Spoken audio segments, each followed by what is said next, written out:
Hello and welcome to the Oakland County Megacast. I'm Tyler Keefe in the studios of our flagship stations, 89.3 Lakes FM and Civic Center TV. In addition today, as always, also joining us on Comcast Channel 15 and AT&T Channel 99 in Birmingham, Bingham Farms, Beverly Hills, and the village of Franklin is Birmingham Area Municipal Access. We're also on the radio in Birmingham and Bloomfield Hills and the surrounding areas on 88.1 WBFH, The Biff. Online, civiccentertv.com, click on our Watch Live link, or view in the small player at the top right of our homepage in your web browser. Also on Facebook today, Civic Center TV 15, as well as facebook.com/LakesFM. And as always, joining me from her home studio in the city of Keego Harbor is Ronnie Dahl. Tyler, it feels like summer out there. It feels like summer everywhere, Ronnie. It feels like summer outside, and that means for my apartment, it feels like summer inside too at times. There are a few times when if I don't have the AC on for a little bit, if I don't have the AC unit on for run it for 20 minutes or so, and get things cooled off, it gets like 80 degrees in there. It is burning hot. So I definitely feel it's summer. That's the number one indication for me that summer's here and it's not going away. It is. Last night our volleyball league started, beach volleyball over at the Sylvan Lake Community Center, and it really, you would think it was like the middle of June, July. The weather was it was perfect. But yeah. We deserve it. We deserve it. We do. We've been through a pandemic over the last 14 months, even though last summer was one of the most beautiful weather summers we've had in a long time. We weren't really able to go out and do a lot of things socially because of the pandemic. And then we had, of course, the winter that we had this past year, which, mind you, wasn't all too rough, but went back and forth and went on for what seemed like forever. So yes, we have earned this good weather. We have earned a great summer once again, and hopefully we have one, especially now that we're starting to come out of this pandemic. Yeah, this is the first year I'm playing with this team, but last year the league was canceled because of COVID, even though they were outside. So everyone's excited and anxious to get back to, life as we used to know it. Yeah, bump set spike, Ronnie. Bump set spike. I will say one team, they had several teenage high school boys. And I was like, what? No way. It was like 3 or 4 of them on one team. And there's only, 6 people, 6-person team. So I'm like, next week, I'm bringing my nephew. He doesn't know it yet. Uh-oh. But I'm going to try to talk him into kind of being our ringer. Yes. Yeah, you gotta have one when you're playing a rec sport. Every good recreational sports team needs to have a solid ringer that they can bring in and just destroy the competition, even if it's just 1 week, just for the satisfaction. Yeah, we used to have a Channel 7 softball team, and we would play Dearborn Heights, and it was always for charity. I was terrible at softball. So the Detroit Police Department and Detroit Fire Department, they actually have their own teams. And I know the fire department, it's like a traveling team where they travel across the country and play other fire departments, and they're really good. So after the first year when we lost, it was an embarrassing score. I was like, the next year I was like calling in all these Detroit police and firefighters that were really good. I was like, come on. Yeah, I've played in one recreational sports league in the last few years. I played with a few friends of mine, actually in a league that took place on the weekends over at the JCC, just up the road here from us on Drake Road. And our team was terrible. And we won, I think, 2 games that season out of maybe 15 or 20. Total games that we played, and one of those games that we somehow won was against who happened to be the best team in the league, and that was one of the weeks that I wasn't playing because, of course, I had some weekend work obligations here shooting a story for our news magazine show, The Splash. Oh, man, that's how life works sometimes. That's it. Hey, I will say, were you a little surprised yesterday with the governor's press conference? Once again, I'm very surprised with the decision-making of the governor. Much like I was surprised with the CDC's lifted mask orders or relaxed mask orders from last week, as we're not even really all that close to the 70% threshold of fully vaccinated people here in the state of Michigan. We're just a little bit over over 50% in the vaccination process for people who have at least gotten their first of those 2-shot vaccines, Pfizer or Moderna. So it is a little bit surprising that and it does to some extent to me seem like maybe we're jumping the gun a little bit, but at the same time, if people continue to be careful and as we continue to get people vaccinated, we should be slowly but surely returning ourselves to some semblance of normal life, if nothing else than to help people ease back into it instead of going all the way back in suddenly and saying, okay, here we go, back to normal, have fun. Yeah, so for those that maybe you were not listening or watching yesterday at 11:30 yesterday, the governor held a press conference. We did carry it live, but just to kind of recap what happened at that press conference yesterday, she accelerated the plans to lift the COVID-19 restrictions, detailing her intention to end the statewide mandates on July 1st and for the most part bring back life to normal. So that whole back to normal plan that the governor had laid out just a few weeks ago, that's been scrapped. The governor made the announcements from the home plate of the Dow Diamond in Midland, where she revealed that outdoor capacity limits disappear starting June 1st. The policy comes amid optimism that the state's fight against the coronavirus could be nearing a hastened end. And that means the Detroit Tigers are going to be able to host larger crowds at their home games this summer instead of the current limit of just about 8,200 fans. I will say it's probably that announcement yesterday also celebrated over at the Jimmy John's field in Utica. And so in addition to lifting the outdoor limits, Whitmer said indoor capacity controls are going to rise to 50% for the month of June, affecting such events as weddings, funerals, and graduation parties. She also added that the 11 p.m. curfew for restaurants and bars will also be ending next month. So an indoor mask mandate for unvaccinated people will remain in place through June under the new order, which is expected to be updated Monday. The state will lift the broad mask and gathering orders on July 1st. Interesting announcement coming from the governor yesterday. Yeah, very interesting announcement as we continue to what's not necessarily still a lull in the vaccination process, but things have definitely tapered off, and there's not quite as much excitement and anticipation and desire to go out and get vaccinated. And of course, there's been major PR efforts across the state of Michigan and really across the country to encourage people to go get vaccinated. Heck, even the governor yesterday at the press conference talked about ways that her team and the state government are considering other ways to incentivize people to go out and get vaccinated. She did mention, of course, the infamous $1 million raffle or lottery system there in the state of Ohio for those that are getting vaccinated, and mentioned that that's not something that's legal here in the state of Michigan, but they're still considering other ways to get people incentivized to go get vaccinated. And like I said before this, it's a little bit surprising because we're not near that 70% threshold. And these regulations, these lifted regulations and restrictions are coming on so quickly, but we have that benchmark, we have that guideline of July 1st, and if we're really able to ramp up the vaccine process by then, we're going to be in really good shape by the time we're getting into the thick of the summer, and I think it's going to be a cause for joy for a lot of people. Yeah, but we're not even at that 60% rate that she was touting to get us to that phase 2 mark. So you kind of wonder, too, for the people that haven't been vaccinated by now, what is going to be the incentive for them to do so if they were already hesitant.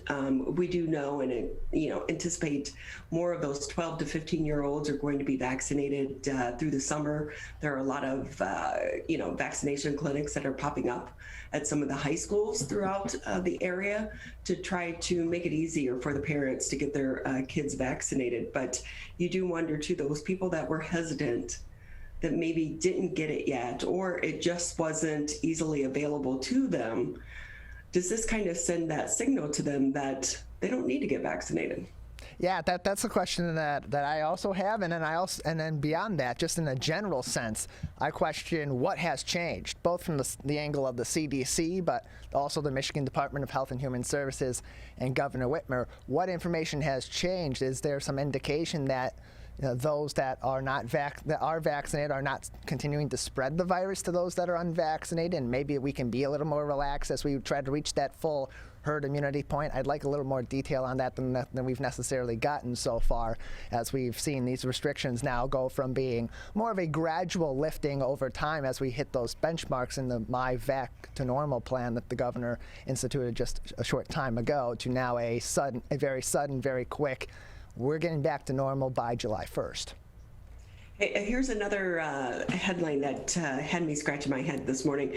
Whitmer and the lawmakers reach a broad deal that includes scrapping the permanent COVID-19 work rules. So Governor Gretchen Whitmer, Republican legislative leaders reached a broad deal late yesterday that may give lawmakers more authority in future pandemic orders, and Whitmer's team a better position on budget negotiations. That's according to news releases from the elected leaders. So the releases from Whitmer, House Speaker Jason Whitworth, as well as Senate Majority Leader Mike Shirkey, all include slightly different language on the terms of the deal, but the highest ranking elected leaders in the state agree that terms are in place now between the parties, and we know they've had a very long, frosty relationship. So Whitworth and Shirkey said Whitmer gets to have her team involved in House and Senate budget negotiations. In exchange, the Speaker and the Governor agreed to establish a formal and permanent role for lawmakers in issuing future pandemic orders. So the Michigan Occupational Health and Safety Office must also revoke the proposed permanent workplace COVID-19 rules.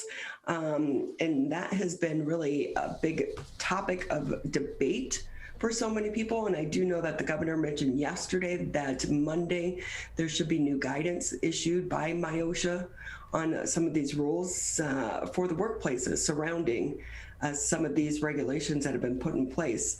Whitmer's team said lawmakers also agreed to negotiate on how to spend billions in federal COVID-19 relief dollars. Gino, one thing, because as we're loosening the restrictions, there's so much talk about the mask, but what about those health screenings?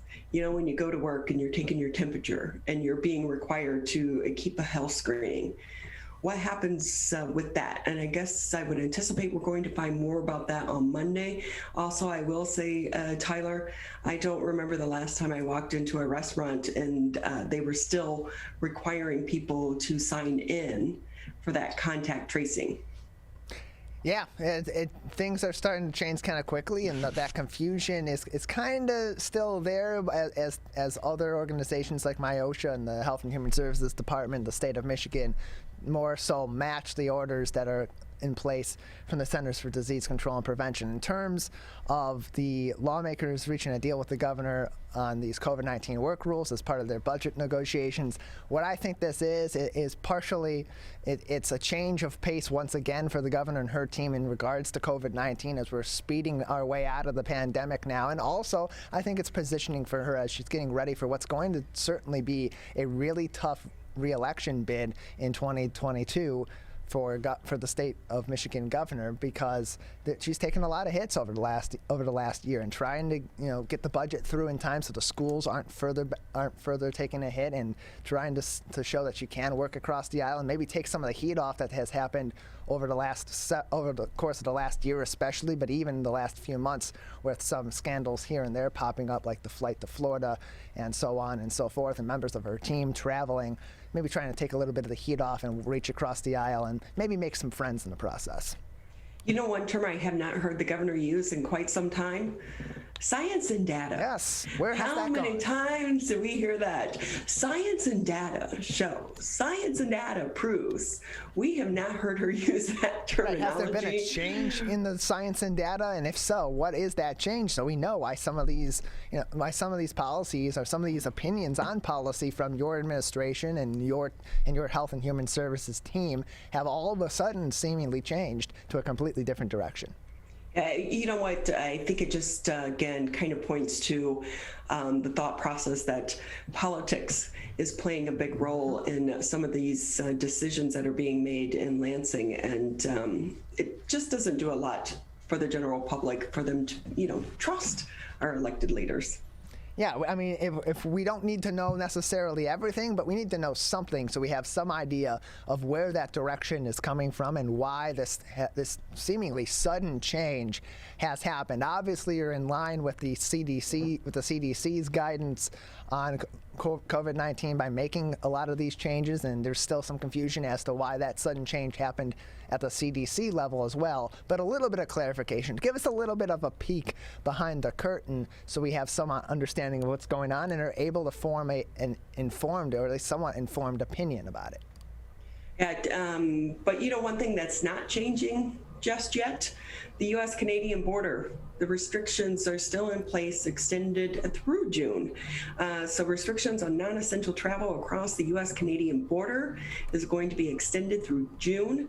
The report comes 2 days before the most recent extension is set to expire. So the U.S. Department of Homeland Security said on April 20th that the restrictions will continue through May, but now that is going to be extended through June. So they apply to non-essential travel while maintaining the flow of essential trade and travel. The measures were first imposed in March 2020, and they have been extended from month to month as the pandemic continues. Now, the Prime Minister has suggested that 3/4 of Canadians would have to be vaccinated before the border could be reopened. And right now, about 46% of Canada's population has received at least one dose of the vaccine. By comparison, 60% of the U.S. adult population has received one dose. So the border remains closed. And I will say that could be a hit to so many of the businesses on both sides of the border as well, because we do know a lot of Canadians come over to the United States in the summer months, but a lot of Americans go over to Canada as well. One of the very popular things to do just over the border in Canada is to take the wine tour along the border there. And so again, those restrictions to remain in place through June.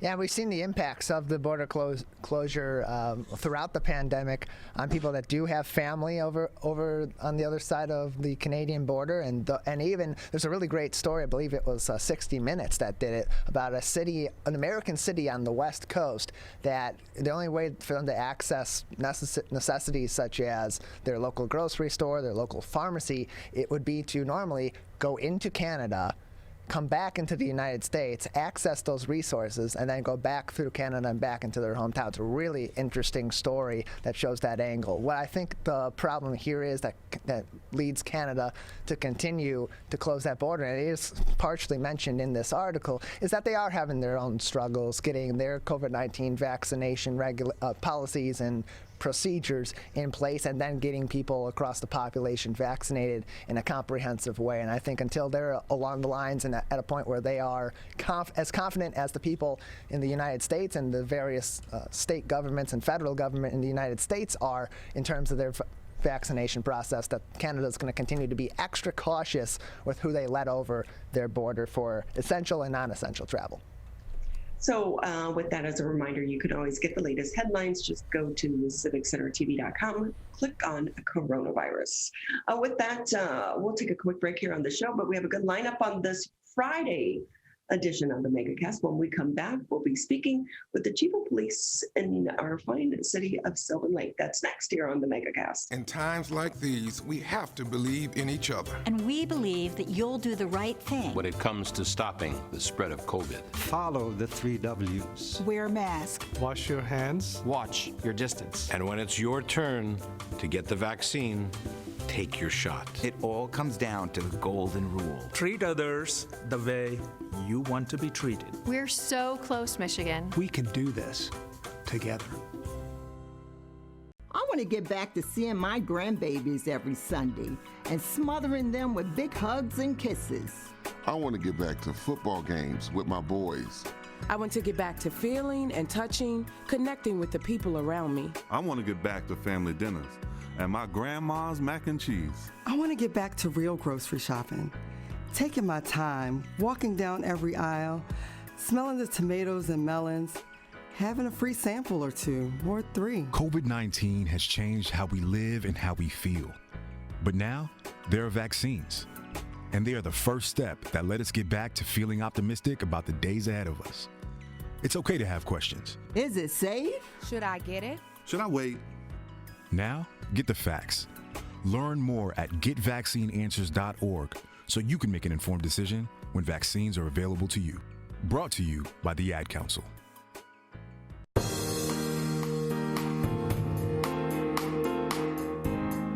Great to have you hanging out with us on this Friday for the Friday edition of the Megacast. With us now, the Chief of Police for the fine city of Sylvan Lake. Chief, always great having you with us. How are you? Good. How are you? Good. It's been a few months since we've had you on the show.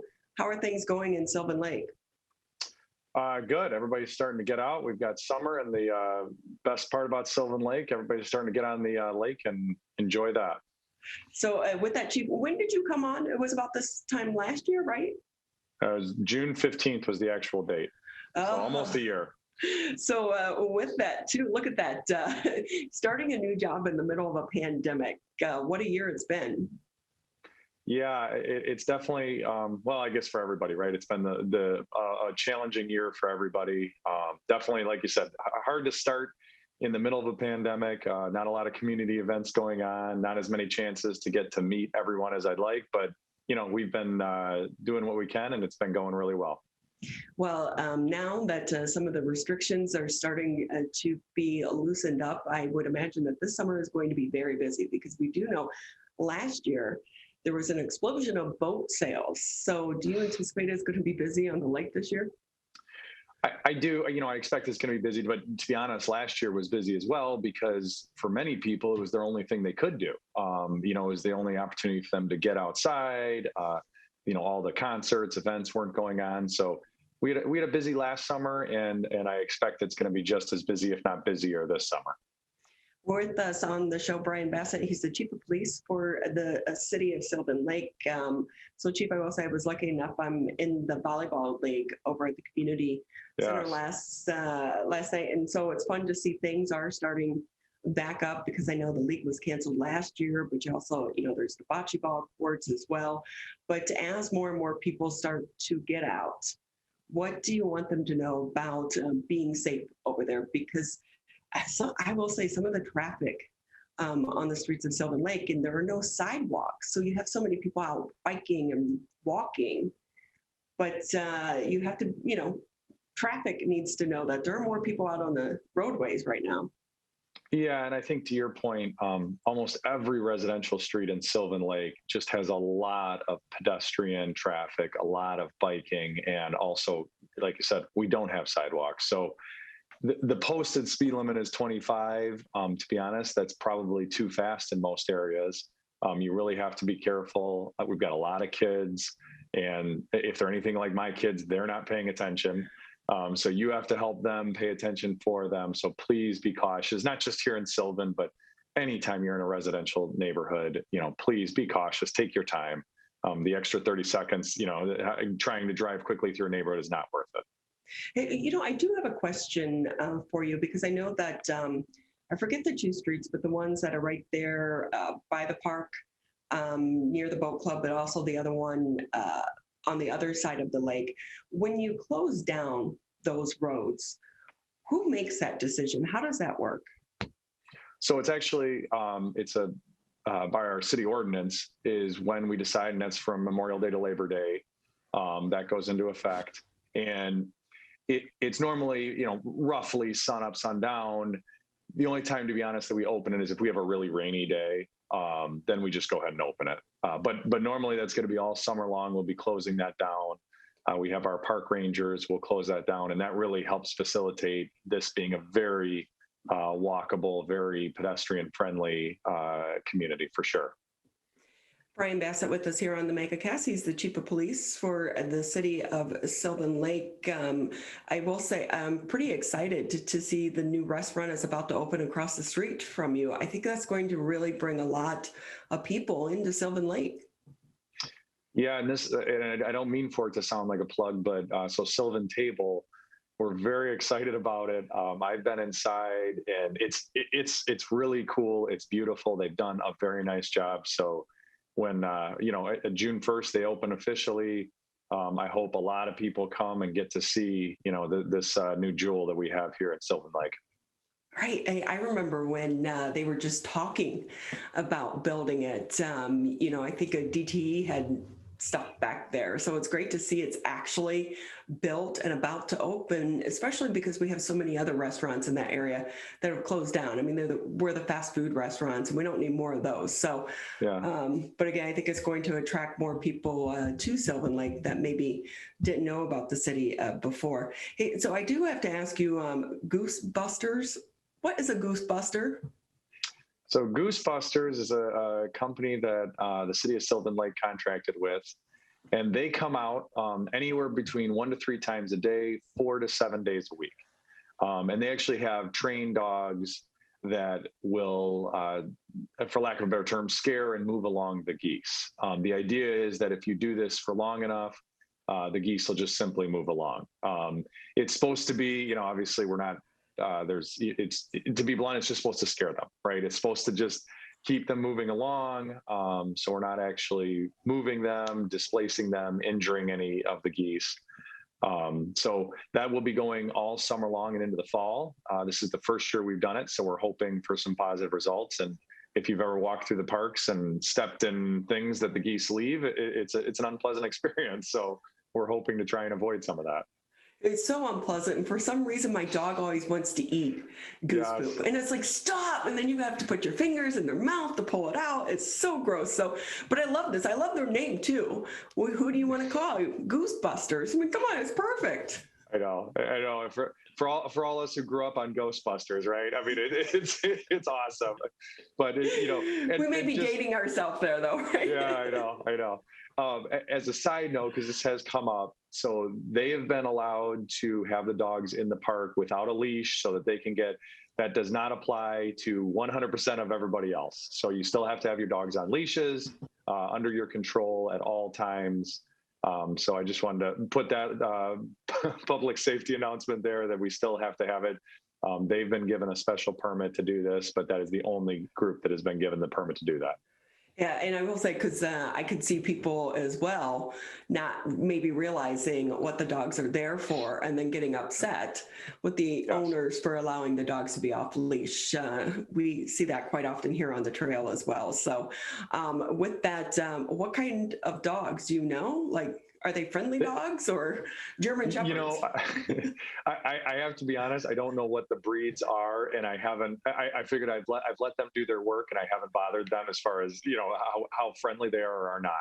But I figured, like any dog that's working, usually in my experience with canines and other things, the handlers usually kind of want to let them do their work and not be distracted by other things. Right. I'm like, hey, can I donate my dog and let her go out there and just chase him so she'll come home and be tired? Yeah, exhausted and sleep. Exactly. She's a handful. Hey, Chief, I have to ask too, Memorial Day is right around the corner. Is the parade happening this year? It is not happening. And of course, as these things always go, the decision had to be made several months ago. And, we were in a different environment several months ago than we are today. I'm not saying I know what would be decided today, but I do know several months ago, the decision was made by council that, this wasn't the right time to authorize the parade. And so they had to make that decision. And so that is unfortunately this year we will not have the parade. And just think about too, a few months ago, we were just a few weeks ago, actually here in Michigan, we were in the middle of the surge. We had the worst numbers in the country. So who could have anticipated that they would have fallen to the levels that they have? Although we should remind people that our numbers are still some of the worst here in the country still. So better to be safe, especially when we're talking about a Memorial Day parade, because we know so many elderly people like to attend the parades as well. Yeah, and so I know this year what we've done is Sylvan Lake, with all of our great volunteers, has actually made signs for all of our veterans, and those will be going up in front of each individual house. Again, it's disappointing to not have the parade, but they're trying to do some other things to recognize those who have served. And with that, though, I've been seeing the sign. It does look like the citywide garage sale is going to be happening this year. Yes. So everybody who wants to find all the hidden treasures, it'll be Memorial Day weekend there, Thursday, Friday, Saturday. I know it's always a big event. It's always popular, and that'll definitely be a go this year. I think last year, well, you weren't here yet, but I do think it was canceled last year. So if you haven't been around for this, people come from everywhere. And I will say, when it's just regular trash picking, Sylvan Lake has some good trash. I've gotten some really cool things out of the trash there because I run through Sylvan Lake. And I one time found a trunk. And I was like, oh, I need to come back and get the trunk. Now every year it's a big part of my Halloween display, So the garage sale is always popular. And again, it attracts people from everywhere. So we should remind people, take it slow because a lot of people are going to be walking. For sure. And it's always, I know in looking at past years, it is always a lot of traffic, a lot of people. More so than normal. So please, like you said, take your time, come enjoy. Hopefully you find some great treasures, but, be careful. Brian Bassett with us here on the Megacast. He's the chief of police for the fine city of Sylvan Lake. And with that, Chief, any reflection on the past year for you and your team members as we continue forward?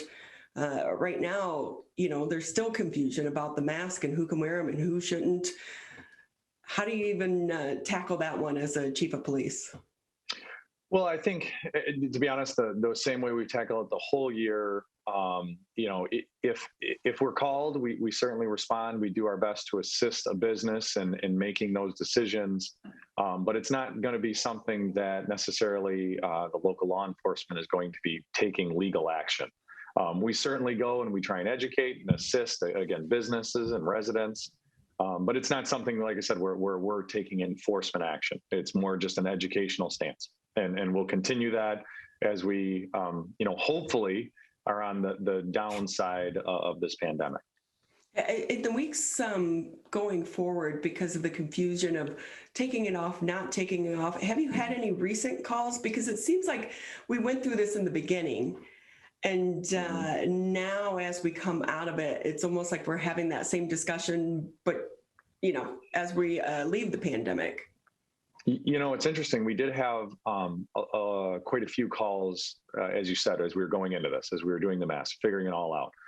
We really have not had calls as people are trying to figure out whether, to now, is it okay to take it off? Is it, whatever the case is. We haven't had that same call level. So I think at this point, each of our individual businesses are navigating that on their own, working with their customers and their comfort. So we have not had issues at this point. So with that, Chief, anything else maybe that's going on there in the city of Sylvan Lake that you want the public to know? Well, just something, to be honest, I'm excited about. We have, kind of looking at the landscape of law enforcement in general and definitely where we're going. Something that the city council has approved in our upcoming budget year, which starts July 1st, is we're going to be upgrading all of our in-car cameras in all of the vehicles. And then we're going to be adding body cameras to all of the officers, which is a new program here in Sylvan Lake. So I'm very excited about that. I think, the department has always been very transparent with our residents, but I think this gives us an opportunity to be more transparent. So that's a good thing, and something we have coming up here in the next couple months that we're working on to make happen. So with that, Chief, if I can ask you, I know that for some departments, the reason why many departments didn't get the body cams prior to now is it's the expense, and not so much on the equipment, but the storage of that video. So what will be the rules and regulations surrounding the storage of that video? Well, to your point, it's an expensive program. I mean, I'll just be very direct, but in meeting with the Sylvan Lake elected officials, they said it was expensive because it's worth it.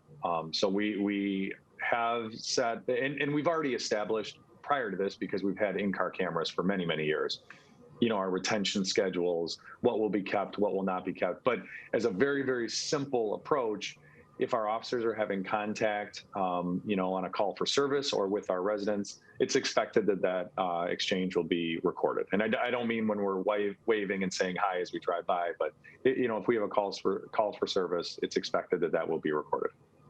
And with that, Chief, how are you guys doing as far as staffing right now? I know you're a smaller department, but is recruiting an issue for your department like some of the other ones?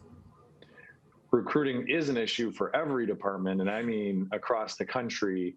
Luckily, right now, we were fully staffed, and we really have a great team, which has made my job a lot easier, right? When you have a good team, they know what they're doing. Our officers are doing great.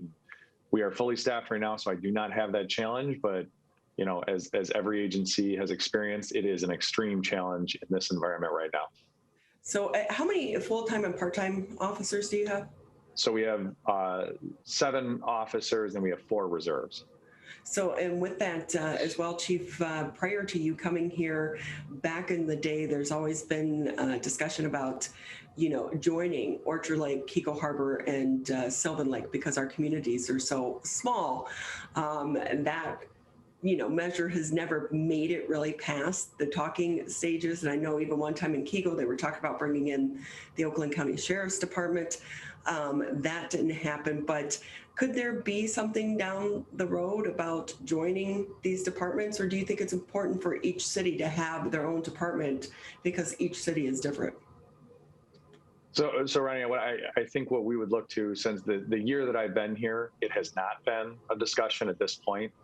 That being said, if Sylvan Lake City Council and our residents were looking to do that, it's certainly something that we could discuss. But again, for this year that I've been here, it has not been a discussion. Well, the good thing about all of the departments, especially it seems like, all of the chiefs, you guys have a pretty good relationship, although I know Orchard Lake just got a new chief as well. It really is, there's an understanding. Every time we've had an incident here in Keiko, I know Sylvan responds, West Bloomfield responds. So all of the communities are still working together. Absolutely. And even, kind of following up for sure, Chief George, who just retired, we had a great relationship with him. But today, the chief of Keiko Harbor and the chief of Orchard Lake and myself are actually meeting. So that relationship continues to be strong. They've been partners for me here in this department, and I don't see that changing anytime soon. They've been a great partner, and they'll continue to be. That's great to hear. Chief Brian Bassett with us here on the Megacast. He's the chief of police for Sylvan Lake. Chief, we so appreciate your time. Thank you. Good luck on the training as well as with the Goosebusters. We'll be looking for them. All right, sounds good. I love that. That's just such a fun thing. Goosebusters, It is. Come on. Thanks again, Chief. We appreciate it. Okay. Thanks. Happy Friday to you. We'll take a quick break here on the Megacast, and when we come back, we'll continue a conversation that we've been talking about throughout the pandemic, and that has to do with our mental health. That's next here on the Megacast. Over a decade ago, the journey to a COVID vaccine began. Building upon research on other coronaviruses, scientists continued with months of research and development, 3 phases of clinical trials with tens of thousands of diverse volunteers, then peer review and authorization to deliver a safe and effective vaccine that will protect all of us. Discover the facts for yourself at michigan.gov/COVID vaccine. Quitting smoking can improve your health, but it also protects your loved ones from secondhand smoke. Did you know there's no risk-free level of exposure to secondhand smoke? Smoke from cigarettes, e-cigs, and hookah can travel through ventilation systems and harm those around you. So clear the air and stop secondhand smoke. Call the Michigan Tobacco Quit Line at 1-800-784-8669. A message from the Michigan Department of Health and Human Services. Wearing a mask is more than protection. It's a bridge to better days. The path back to celebrations with family. Nights out on the town with friends. Game days with your favorite sports teams. And the thrill of live concerts. But until until we can all get the COVID-19 vaccine and build community immunity, which will take time, we all need to continue to stay careful because Michigan's recovery is depending on you, and so are your family, friends, and neighbors. So even after you're vaccinated, wear a mask, avoid large gatherings, and social distance. One day in the near future, we will all be able to put this pandemic behind us. But until then, spread hope, not COVID. Learn more at michigan.gov/coronavirus. A message from the Michigan Department of Health and Human Services.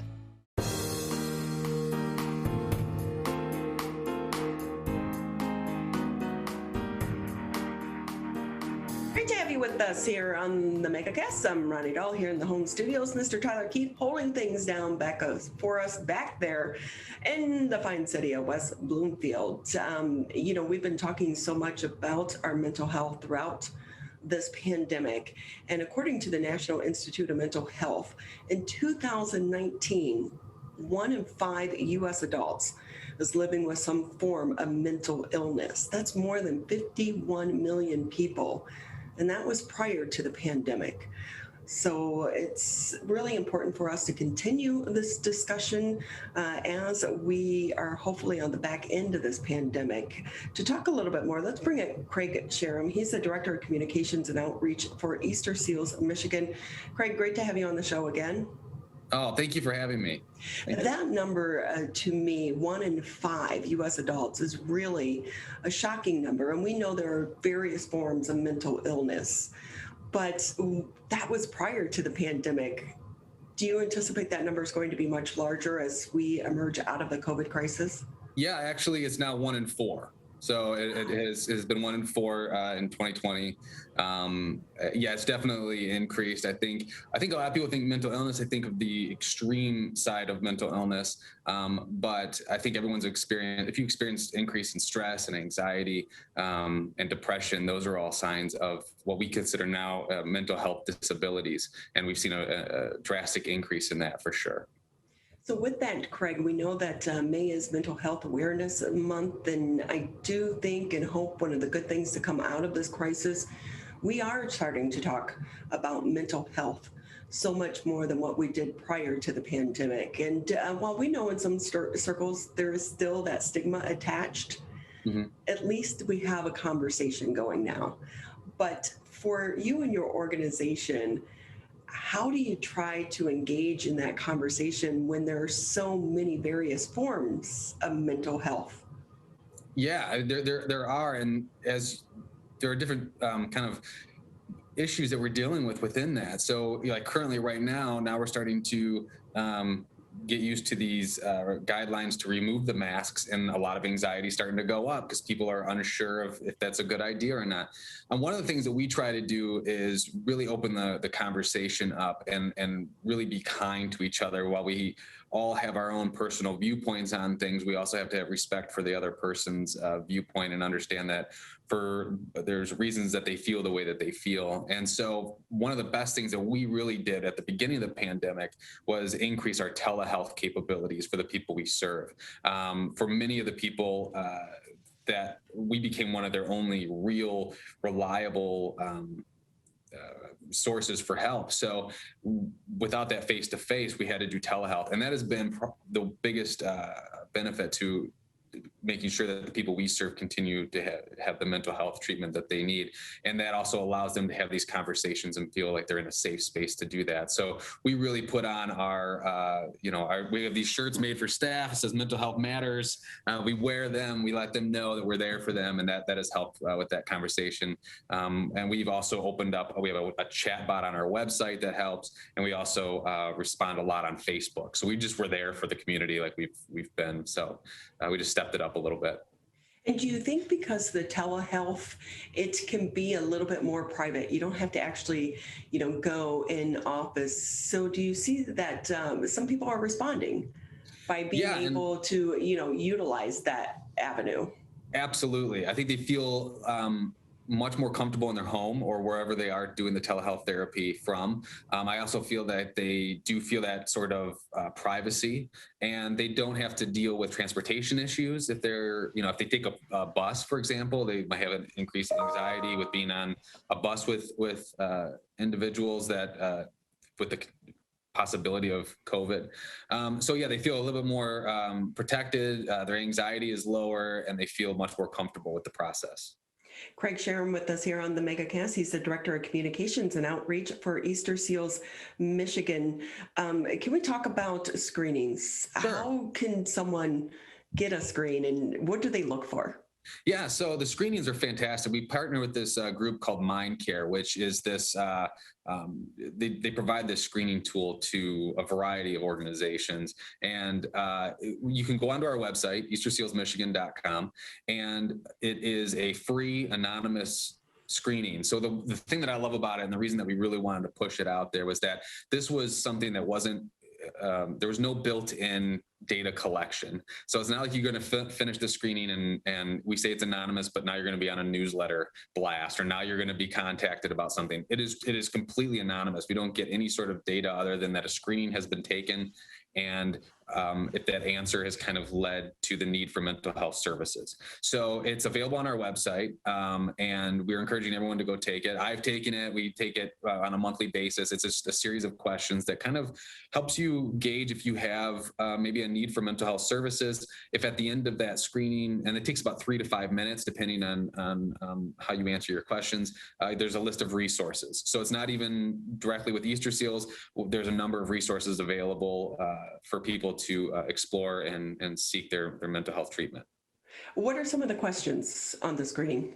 Oh, it's everything. I mean, there's ones that are talking about if you've been sad within the last 2 weeks, if you feel unmotivated to do anything, if you have a hard time sleeping, if you seem to lose focus, is it hard for you to communicate with others? Do you feel lonely? These sort of questions help kind of guide through this map of other questions, and can lead to helping you understand that maybe those feelings of loneliness don't necessarily mean that there's a mental health disability, but maybe it does point to signs that there could be if you don't look into it. So it's a pretty thorough screening, and it's a fantastic resource for the community. So please take it. It's great. I will say too, I love that you're not collecting data, because so many times I know, even signing up for the COVID vaccine, then it was like, oh, we need your email and your phone number and this. And now I'm getting, all the sales things from Meijer and Walmart and every place that you've ever signed up for. So I think that's a good thing too, because then people feel like it truly is anonymous, and they're not being pushed to one organization or one company to get that help. Absolutely. Yeah, that was crucial for us to do this. We wanted people to just start to feel like they should talk about their mental health, because mental health is health. There's a direct relationship between mental health and your physical health. And we want people to feel comfortable with that. And so taking the screening, we wanted people to be able to take this 24/7. You're working on a computer. It's not, or on a tablet. You're not necessarily dealing with somebody that has office hours. And you can go on there, and there's no tracking device to it at all. There's no data collection whatsoever. So, and with that too, Craig, if I can ask you, because we know this has been an unusual year, and so there many people have anxiety that maybe they didn't have prior to COVID-19. How do people know when it's just kind of living through these times versus when it's very serious and they need to get help? Yeah, I think, one of the things that we provide are services for what would be considered a chronic mental health issue. So if you have a history of this and it's maybe a little bit heightened during this time, but a year ago or 2 years ago, you were dealing with some of these same kind of problems. If it's stress and anxiety we always say that stress and anxiety is very good if you're in a situation where you're being chased or you're in a dangerous situation. But I think for all of us, especially this year, we may have found ourselves feeling that way more often, and that is not good for your physical health. It can take a toll on a lot of different organs and things. So if it seems a little bit heightened, there's a lot of different things you can do that don't require even getting treatment necessarily. You can we encourage go for a walk, make sure you get plenty of sleep, drink plenty of water, drink a lot of water, help with stress and anxiety. Journaling, it's free. All of this stuff you can do at home. You might just need to look into that. Meditation, yoga, those things are fantastic just to clear your mind. But if it seems like there's been a history of that and you think back on it and it seems to be longer than just this past year, you may need to explore some of those resources in your community to get the help you need. Craig, I was surprised when I was on your website and you have a section dedicated to infant mental health. I would never even think about that. Yeah, a lot of that is for the parents too. So one of the great things about Easterseals, and we serve, I think the youngest we have is 6 months old. We do a lot of prenatal. So a lot of moms and new parents come in when they're expecting, they're dealing with hormonal changes and they're trying to figure out if this is, again, kind of like where you were asking about is this related to COVID or is this a larger issue? It's the same sort of thing. Is this related to the pregnancy or is this a larger issue? And we provide those services for those new parents. We really try to involve the whole family or support system. So it's not like your typical therapy session where you come in and you deal with a clinician or case manager and then you're on your way. We really try to unlock that within themselves so that they can be much more successful in their treatment plans. So yeah, we involve new parents and babies. We have a lot of children we see. So with that, Craig, if you can kind of share with us too, is this with the Easterseals, are you providing the counseling and the resources, or are you simply a gateway to connect people with the help that they need? How does it work? Yeah, so we do. We have a staff of 550 employees, and that includes doctors. We have a very strong team of doctors and nurses and clinicians and social workers that provide the services. And we also do them in office during the regular week. We also do in home, or if they need to do face-to-face outside of the office. Like during this time, we're doing a lot with telehealth, but we also understand that, and I kind of like to call us the Avengers in Oakland County. What we try to do is we have a great network of other providers that we team up with. So while we deal with a lot of what would be considered chronic mental health disabilities, if there's something where someone's going through something in a short term and they're dealing with a severe case of maybe it's a trauma, they lost a loved one, and they're trying to cope with that, we may kind of say, listen, we got our friends over here at Common Ground that can help you. Or if they're looking for housing, we might find one of our partners that can help with that a little bit more than we can, or that with those resources. So we do offer our services. We serve about 15,000 people in Michigan every year, but we also will connect them with other resources and have worked together collaboratively in a lot of different cases as well. Craig Sharum with us here on the Megacast, Director of Communications and Outreach with Easterseals Michigan. How is fundraising been over the past year? Yeah, we've had to get really outside of the box with a lot of our fundraising. It's been pretty good. We've done some really neat things online, and with us, the way that we're structured, 97 cents out of every dollar goes to services. So if you donate to Easterseals Michigan, that goes right to the services that we offer. And we've gotten some great community partners that have helped us, like with this current mental health month. Mental Health Awareness Month. We've had some great community partners. I mean, Beaumont and has really helped us out. And they provide a lot of different things for us to be able to provide the screening. So one of the things, we're hearing so much about, the American Rescue Plan and so much money coming out of DC, the federal dollars to help, our communities recover from the pandemic. But we're not really hearing a lot about trying to address the mental health issue. Do you anticipate, though, that more resources are going to be coming to organizations such as yours? Because now we are talking more about mental health.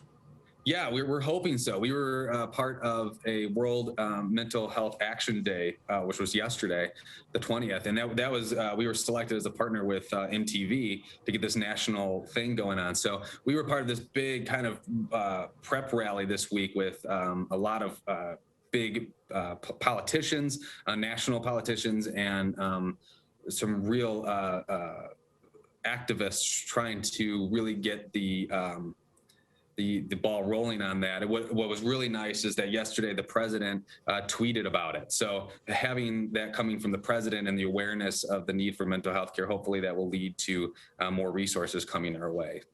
We hope so, because I think so many more people are going to need your resources. Did you see an increase in calls for help over this past year? Oh, absolutely. Yeah, we grew about 9% over this past year. So, the phone calls we're getting close to, I think the last time I checked, it was close to 1,000 calls a day. They're trying to triage all of those and help those individuals. Our call center has been very, very busy. So what's that like to have an increase in services and need, but it's also a little tight on the budget? Right. Yeah. So that means that we are working constantly. I think our clinicians and our staff are working easily 12 to 13-hour days, trying to make sure, because we try to make sure there's no wait list, right? Someone needs mental health treatment, we can't say, okay, let's talk next week. So there's an emergency aspect to it, and we try to make sure that we are there for them. We never closed during the pandemic, so we've been rocking like this for over a year now, and we're kind of the new normal for us to be working so many hours and just making sure that we're there for the people that need us. Wow. See, there are so many facets to the COVID-19 crisis that so many people aren't thinking about. And, having teams such as yours, you're actually busier, which is not necessarily a good thing, but right. Still, we're lucky to have you and your team and the resources in our community. Again, Craig Sharum with us here from Easterseals, Michigan. Anything else maybe, Craig, that I didn't touch on that you want to add? No, I think that everything's been great. We are talking about mental health and the need for mental health services more than we have ever before. And I think that conversation is going to continue.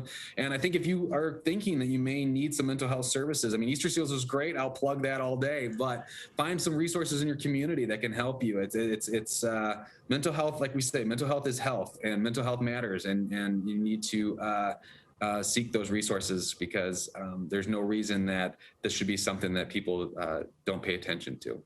But do you, because we do know that, especially here in Michigan and other parts of, like in the Midwest, people already suffer from, depression in the winter months. Mm-hmm. So do you guys have typically a higher call volume in those winter months versus the summer months? Yeah, absolutely. So usually it starts in about March. March and April tend to be really busy months with people feeling an increase in depression and what we call seasonal affective disorder, which is exactly that. There's a reduction in vitamin D. Outside, it's very gloomy and overcast, and we're starting to get into this period now where that decreases, and we have these warmer days, and people are outside more, and the vitamin D is increasing. But definitely we do see an increase for sure. I will say, I'm like, I don't know how people live in Seattle. Yeah. Yeah. I'm like, it seems so gray all the time. Luckily, hopefully this year we're going to have a great summer like we did last year, so people can get out and enjoy the weather a little bit more, and hopefully, let the sunshine and the warm temperatures boost your mood. Craig Sharum with us with Easterseals of Michigan. Again, if you want to take the screening, they can do it just by going to the website. Yeah, Eastersealsmichigan.com. You'll see it right on the homepage. It's right when you open the site, and please take it. It's a good tool to give yourself a checkup from the neck up, we like to say. That's a good tagline. Yeah, we like it. Craig, thank you again for your time. Oh, thank you so much, Ronnie. Thank you. We're going to take a quick break here on the Friday edition of the Megacast, and when we come back, we'll be talking about restaurants. That's next here on the Megacast. Finally, I just got my COVID-19 vaccine. I registered with my local health department and they called me. I got mine at the pharmacy, and my neighbor got hers from the hospital. I'm not a techie person, so I called the COVID hotline, and they helped me schedule an appointment. Get vaccinated with the first vaccine you can. Protect us all. Learn more at michigan.gov/COVID vaccine. COVID-19 has caused many families to fall behind on finances and on groceries. But you're not alone. You shouldn't have to worry about putting food on the table. MI Bridges offers access to quality food and income assistance to help families across the state get the food support they need. It's easy to apply and easy to start shopping. Apply for services at michigan.gov/MIBridges. A message from the Michigan Department of Health and Human Services.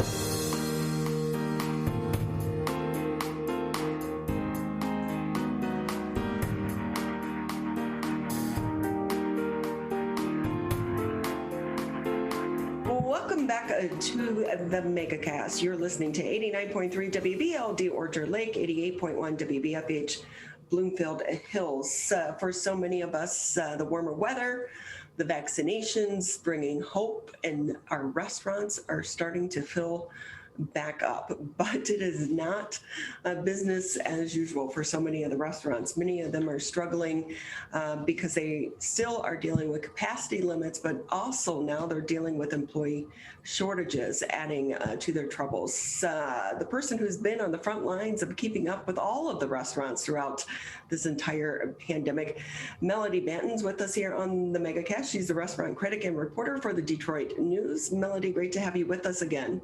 Thanks for having me.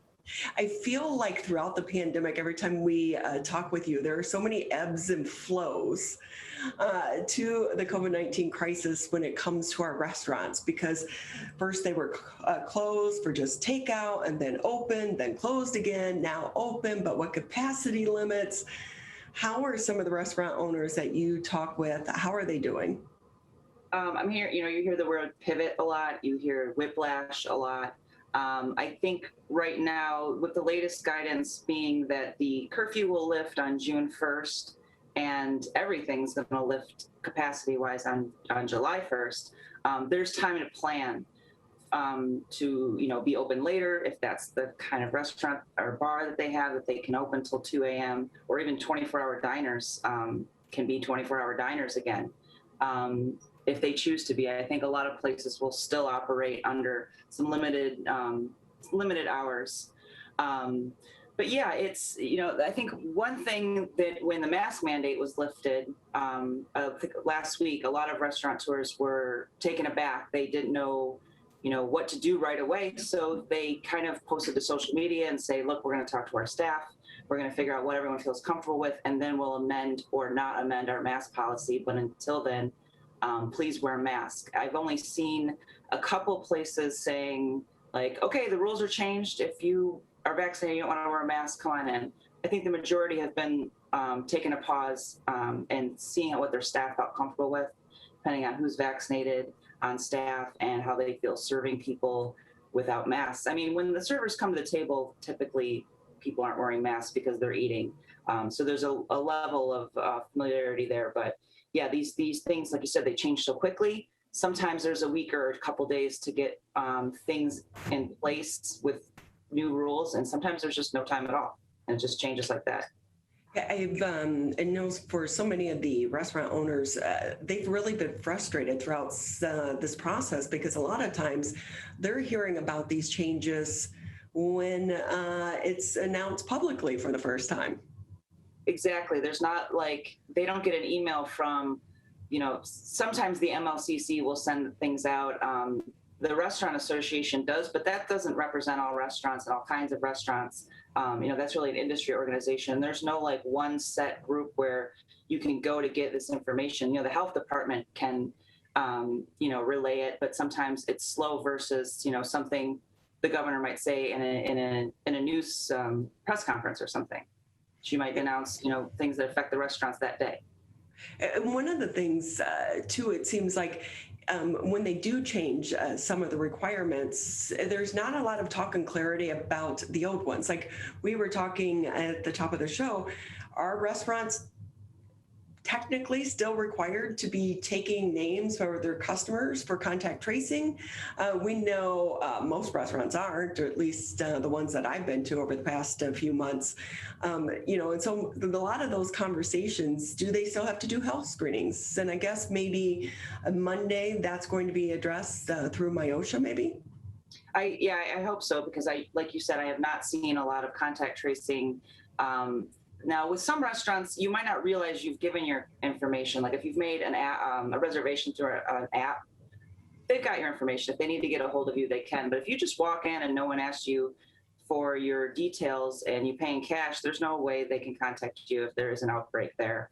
I think everyone's just kind of looking forward and hoping that there's no need for contact tracing now with vaccinations, and now that we're getting to what feels like the end of restrictions.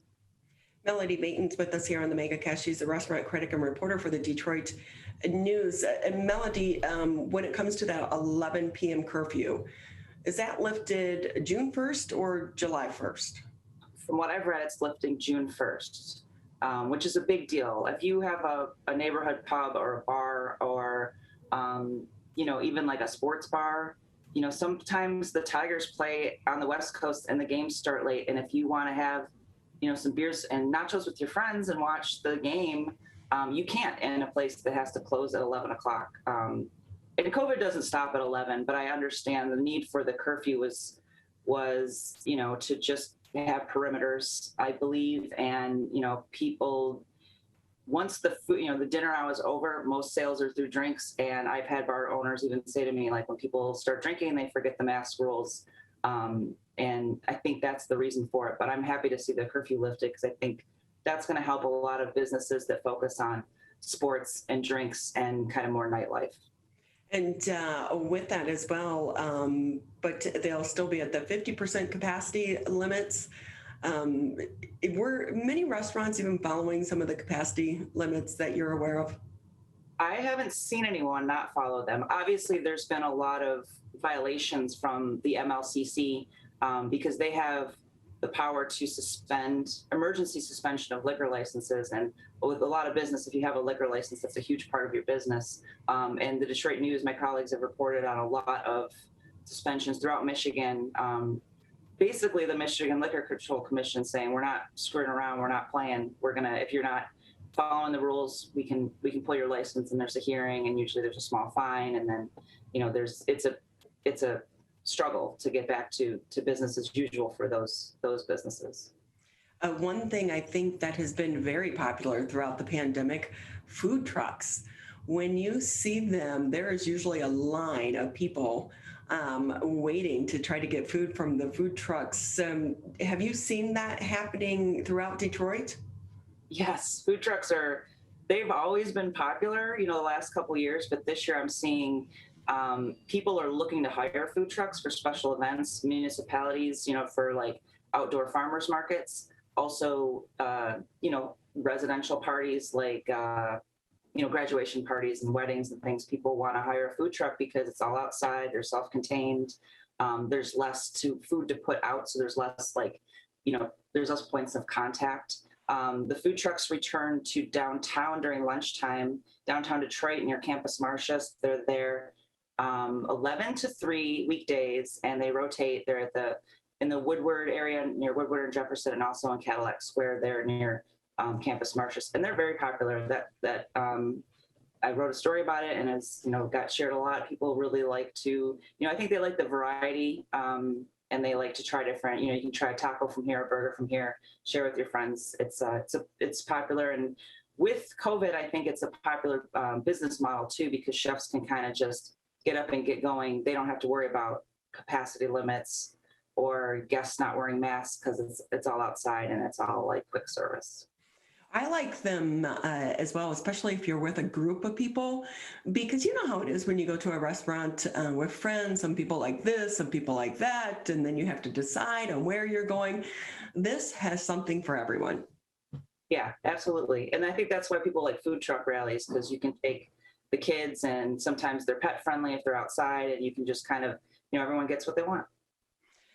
Melody, I will say, I was in downtown Detroit a few weeks ago when I went to get my COVID shot. So I was like, it's free parking at Ford Field for my vaccine, so I'm going to go get lunch and hang out downtown. It was like a ghost town. Really? And then, it was like 12:30, 1 o'clock. And I really thought that it was going to be a bit busier. But, I think too, you don't have the offices back yet. So, is it still a struggle for some of these restaurants? Absolutely. I think once we get into the summer and we see more offices, people come down to more offices. Also, the TCF Center is going to have that big Van Gogh exhibit coming up this summer. I think we're going to see more people downtown. I've been to downtown for dinner at night a couple of times, and I found it the opposite. I found it to be buzzing, full of lots of young people walking around through, the Belt and Parker's Alley, taking selfies and just enjoying the bars and restaurants up until right about 11 o'clock, and then everything just gets over. Time to go home. Yeah, exactly. So with that, any new restaurants opening that we should look out for?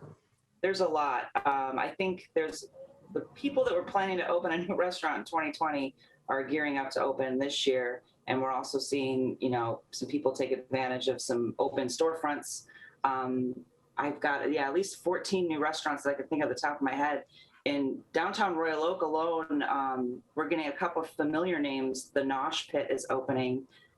They were a Hamtramck restaurant and food truck, 100% vegan, kind of casual fare. They are opening a bigger restaurant next to the Imagine Theater in that plaza there.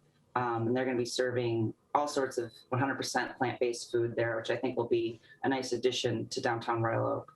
And also at 11 in Main, which is a popular intersection there, Diamond Steak and Seafood, which was right there at 11 in Main, where Memphis Smoke was once upon a time, which I guess is the best landmarks. People remember that restaurant a lot. That is changing into two new concepts.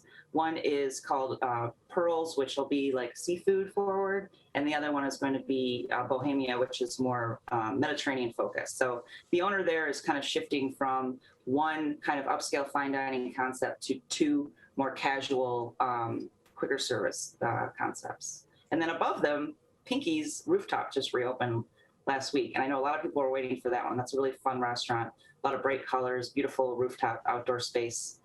Very COVID friendly, great to, meet up for happy hour, and they just reopened this week.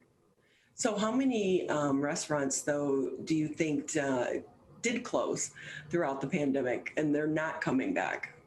That is the $1 million question. It's very hard to get a read on that, especially statewide.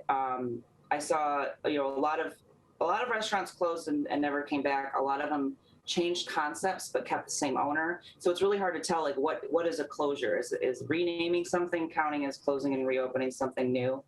The National Restaurant Association had predicted that nationwide 110,000 restaurants would close by this time. And they released a report this week saying 90,000 restaurants had closed that they predict. And that's what Michigan's Restaurant and Lodging Association base our predictions on. They predicted that 3,000 restaurants would close in Michigan. So I want to say it's less than that, just based on the national numbers. And it's important to point out that the National Restaurant Association said that typically in a normal year, 45,000 restaurants might close. So there's a ton of restaurants that have closed that, because of COVID, but I don't think that it was the numbers that they were worried it was going to hit. So as we go into the summer and we have the loosening of the restrictions, the mask mandate is going to be lifted completely come July 1st. We're still having the employee shortage right now because you're seeing a lot of restaurants, like in our neighborhood, the Starbucks now doesn't open until 9:30. Starbucks, I mean, you want your coffee in the morning, 9:30 is a little bit late just because they don't have enough employees. And, Starbucks has some pretty good benefits. So as we start to eat out more and more people are comfortable, do you think this employee shortage is going to, really hinder the success of some of these companies? Absolutely. I've talked to a variety of different restaurant owners, from people that have small staff to people that own, dozens of restaurants. And the response and their approach runs the gamut. You've got, someone like Nino Cutaro, who owns Bella Piatti. He's planning a second restaurant in Birmingham later this year. And I asked him, are you worried about finding staff? And he said, I didn't lay anybody off through this. I kept them working. I tried to do my best for them. They helped me and I helped them. So I'm not worried about it. I've got a good staff. And then there's, bigger restaurant owners that need, that more jobs to fill, a lot of jobs, and still want to open new restaurants. they said they think they'll have an easier time once the, I think it's $300 extra for unemployment. They think that once that wanes, that people will, want to get back to work. And you hear that nobody wants to work, mantra or meme that you see that. I don't really think it's about nobody wanting to work. I think that, it's a frontline job. You're going to people, when they're not in a mask in a restaurant, you're handling food. There's a lot of factors that go into it. Some people aren't able to go back to work because their children are still being taught at home. Or they have a health issue that they don't feel comfortable going back into work until more people are vaccinated. There's a million different scenarios for all this, but we are seeing a lot of interesting incentives, like the owner of Pinky's that I mentioned. He has several restaurants, some in Howell, some in Royal Oak, and he's offering anyone that he hires and they stick with them and they're hired by June 1st, he will give a $500 bonus if they're hourly and a $1,000 bonus if they're a salary like manager position, which is that's a good bonus. It's a good chunk of change. So I think that, he's willing to invest in finding people that are interested in working and staying and sticking around. And, we should point out too, when some people say, well, these are low paying jobs and the owner should be paying more, the, profit margin for some of these smaller mom and pops, very small, but also when you're, a waiter or a bartender, you're really working for the tips. And, you can make a lot of extra money, but one of the things you're seeing, some people aren't going back in because they either change jobs or because of the capacity limits, they're not making what they used to make prior to COVID. So they say, you're weighing all those options. Do I want to go back for making less money, but still there the same amount of time? Exactly. And they're doing, because they're short-staffed, a bartender might also be running food, plating food, not just getting drinks ready. They might be running the tables. I've talked to a lot of restaurant employees who, they had one job before COVID, but now at the restaurant, they kind of just fill in where they need to because they're short-staffed. So with that too, Melody with us here, restaurant critic and reporter for the Detroit News. In the winter months, it was all about those garden sheds and the igloos. As we go into the summer months, you're starting to see now a lot of these restaurants trying to offload these igloos and garden sheds. When you're talking with some of the owners that you meet with, are they planning on keeping them? Because storage can be a little bit difficult for them. I think every restaurant's going to have a different story with that. I know that some of them are going to hold on tight, especially those heaters, which were in really short supply. But it's, I think if you can expand your capacity with a couple domes, and what a lot of places do is they require a deposit. If you want 6 people to go out and eat in a dome, which even post-COVID will seem kind of interesting, I think, because it's, you're insular. It's just you and your friends. You don't hear other tables. And depending on why you're going out, that could be attractive. But, they ask for a deposit in advance, so they're making sure they're getting, that table's worth for, holding it for those people. So I think that business model may stick around, as we see next fall and winter, I think, because they do exist. And some of them were built to last. Like in Southwest Detroit, they built these beautiful luminarias, which are not made of plastic. They're sturdy material, and they are adaptable. You can change the colors in them. You can change the panels in them, and they are vented. They're really nice structures. I don't see those going away anytime soon. I will say, I'm like, I've been on Craigslist because I'm like, I want one of the small garden sheds as you see more restaurants. Plus, it was for some of the restaurants too, we've seen them actually expand and do a more permanent outdoor area. Whereas maybe before they didn't have the funds, because we know some of the grants did help provide for them to create these outdoor dining areas. Yeah, I think people are going to continue to feel more comfortable outside. Outdoor dining is always popular in Michigan because we get only so many months where it's nice. And I think that even with vaccinations and, the kind of the restrictions lifting, it's just going to feel safer for a lot of people. And they're going to really want that outdoor table. Well, it's always great talking to you. We learn so much when you come on the show. Thanks for having me, Ronnie. So before we let you go, the one place you are recommending everyone try this year if they haven't been there. Oh, your local, tiniest, most mom and pop diner. Go and get a big carryout, tip big. Yeah, that's what I can recommend. The one closest to your house where you appreciate the most. That is such good advice, because at the beginning of this, there was so much talk about support local and takeout. And I feel like as we're, 15 months into this, that is kind of waning a little bit. But we need to remember, we want these restaurants to survive because they really do make up, our community. 100%. Hey, how many times a week do you eat out? Well, it depends. I was getting a lot of carry out and a lot of DoorDash during the pandemic, but I think once the warmer weather hit, my calendar filled up and I've got quite a few reservations on the book. So I'm looking forward to safely getting out and dining out more inside. So do you ever cook then?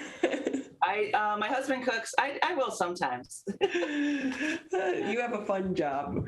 We always appreciate it. Again, where can people read your stories or if they want to follow you on social media? Follow me on Twitter at melodybaetens.com, and you can read all my stories at detroitnews.com or detroitnews.com/restaurants if you want to go right to the restaurants. There you go. And also support journalism, pay for the subscription. Thank you again, Melody. Always great having you. Thank you. Okay, happy summer to you. You too. We're going to take a quick break here on the Megacast, and when we come back, we'll be speaking to the executive director for Rising Voices. That's next here on the Megacast. I want to get back to seeing my grandbabies every Sunday and smothering them with big hugs and kisses. I want to get back to football games with my boys.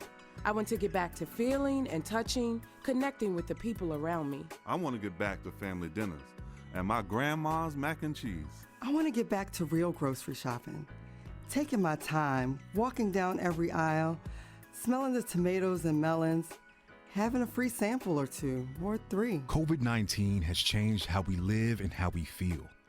But now, there are vaccines. And they are the first step that let us get back to feeling optimistic about the days ahead of us. It's okay to have questions. Is it safe? Should I get it? Should I wait? Now, get the facts. Learn more at getvaccineanswers.org so you can make an informed decision when vaccines are available to you. Brought to you by the Ad Council.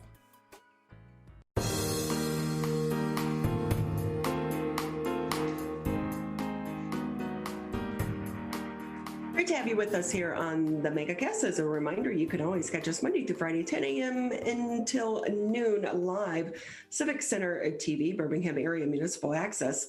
You can find us channel 15 on Comcast, 99 on AT&T, or you can listen to us on the radio, 89.3 Lakes FM, 88.1 FM The Biff. Or if you are stuck behind your computer, you can find us on Facebook, where we live stream today's edition on our social media page. Throughout this pandemic, sadly, we've seen hate crimes increase against Asian Americans, but Asian Americans also make up the largest growing racial group here in the state of Michigan. And to make sure they have a voice, Rising Voices is on an effort to try to make sure that Asian Americans are a part of the changes and the policy changes here in the state. To talk a little bit more, let's bring in Laura Misumi. She's the executive director for Rising Voices. Laura, great to have you with us. Yeah, thanks so much for having me. I love the colors behind you. Yeah, I thought, today would be a good day to bring in some of the color and then also highlight something that's been used as a really important symbol in the Asian American movement and activism recently to kind of teach about Asian American history and celebration of Heritage Month. So tell us more about that then. Yeah, absolutely. So you'll see behind me a whole bunch of strands of cranes, paper cranes. In Japanese, they're called suru. And we have used them, and they've been used as a peace symbol since World War II and kind of since the writing of the book Sadako and the Thousand Paper Cranes. And there's an organization here in the United States called Sudo for Solidarity. We have a chapter here in Michigan that we're starting under the umbrella of Rising Voices. And the goal is to really be able to use this symbol of peace and the act of teaching and bringing people in to learn about how to fold a paper crane to stand up and show solidarity with the movement to end detention centers for migrants and also to end incarceration as a general matter. So we think this is an important lesson to learn, and also kind of the book that I mentioned, Sadako and the Thousand Paper Cranes, is one that should be included in curriculum from K through 12 all across the country and here in Michigan too. Right. It starts in our history books, right? I definitely think so. I mean, I think, we've talked a lot, I think, and on this program as well, about the importance of just getting to know folks from different backgrounds and kind of breaking through the idea of white is American, and folks who have come from European ancestry are the norm, and really being able to analyze critically the history and of the founding of this country, and then also that is such an important context and analysis and a lens to be able to apply to what we see today. I think, we raise this because, as you mentioned, with the COVID-19 pandemic, with the shooting in Atlanta, people have seen the rise in hate crimes, discrimination against Asian Americans, and for many, this may feel like a shock, like a surprise, but we know that for us, this has been happening throughout the course of the history of the United States, and if we don't learn that history, it makes it incredibly difficult to kind of understand and contextualize why now, why this, and what is at the root of this othering, this distrust, and kind of being able to acknowledge the racism and white supremacy that's part of the founding of this country, I think is absolutely critical to being able to make change. And so with that, Laura, as well, when these incidents make headlines, is it a good time to try to, engage the public in the dialogue about some of the, some of the things that are happening within the Asian American community? Yeah, I mean, it's tragic, of course, and I would say too, of course, any opportunity is an amazing opportunity to talk about, some of the context and talk a little bit more about our communities and share and build those relationships. But obviously, in moments like this, where we are in the public eye, it is important to use it as a learning moment and be able to express solidarity and make connections. I think that's something that's really important as well. It's not just about, oh, look what's happening to Asian Americans right now. It's also about being able to make the connections to the protests for the movement for Black Lives last summer, to what's happening on the border with immigrant detention, even what's happening in Palestine, in Myanmar, in Yemen, et cetera, to be able to use this opportunity to add more context, to ensure that people are open-minded and start asking more questions about how we got here and how these things are connected. So as more people do open their minds, are you finding that they want to join organizations such as yours, Rising Voices, and be a part of the solution? Absolutely. And I think, we know that we were created because we felt like there was an organizing gap here in Michigan, focusing on Asian American women and families and the issues that matter to us. And I know that we have really been trying to open up community building space to bring people into the organization that may not have felt like there was an organization for them in the past. I know that there's a lot of other, ethnic-based or service or purely civic engagement organizations that do exist that are amazing. They do incredible work. But I think that for us, we really want to be a political home for people to both join together because of a shared common identity and experience, but then also be able to push that further and understand what are some of the values that we have in common based on some of those experiences.